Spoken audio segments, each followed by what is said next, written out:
Gjykata themelore në Gjakov ka refuzuar kërkesën e prokurorisë për caktimin e masës së paraburgimit ndaj 22 personave të dyshuar për falsifikim të rezultateve të votimit në zgjedhjet e fundit.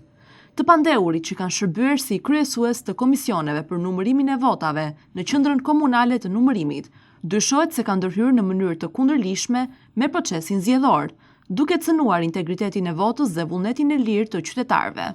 Pas 3 seancave dëgjimore, gjyqtari i procedurës paraprake ka vendosur që të gjithë të pandeurit të paraqiten një herë në ditë në stacionin policor për një periudhë njëmujore, duke filluar nga data 6 shkurt deri më 5 mars 2026. Vendimi mund të apelohet nga palët në gjykatën e apelit të Kosovës.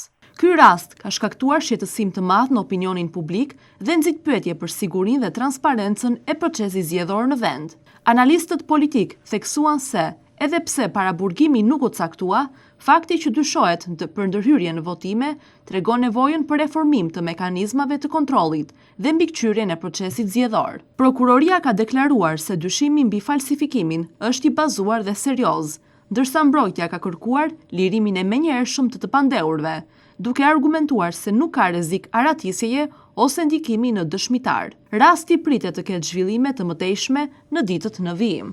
Nga ana tjetër në Prishtinë, qytetarët vërshuan në protesta për të shprehur pakënaqësinë e tyre ndaj rritjes së paralajmëruar të çmimeve të energjisë elektrike.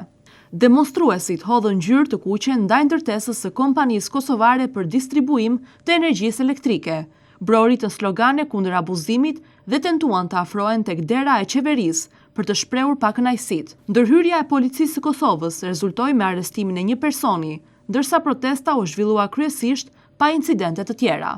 Disa aktivistë akuzuan Kelcin dhe ZRR-n për rritje të padrejtë të faturave dhe për mos kujdes ndaj interesave të qytetarëve. Ata paralajmëruan bojkot të faturave të energjisë, si dhe bllokime rrugësh e institucionesh, derisa qeveria të marrë masa për të mbrojtur konsumatorin. Sipas aktivistëve, rritja propozuar nga KSCO për vitin 2026 është 21.4%, një shifër që konsiderohet e papërballueshme për shumë familje kosovare. Demonstruesit theksuan se rritjet e viteve të mëparshme, në vitet 2022 dhe 2023, u arsyetuan me krizën globale, por qytetarët janë të bindur se edhe këtë vit po tenton të aplikohet një ngarkesë shtesë e padrejtë. Protesta u organizua nga kolektivi për mendim dhe veprim feminist, në bashkëpunim me organizatën Përpjekja dhe u shpërnda pa incidente serioze. Megjithatë, mesazhi i qytetarëve ishte i qartë.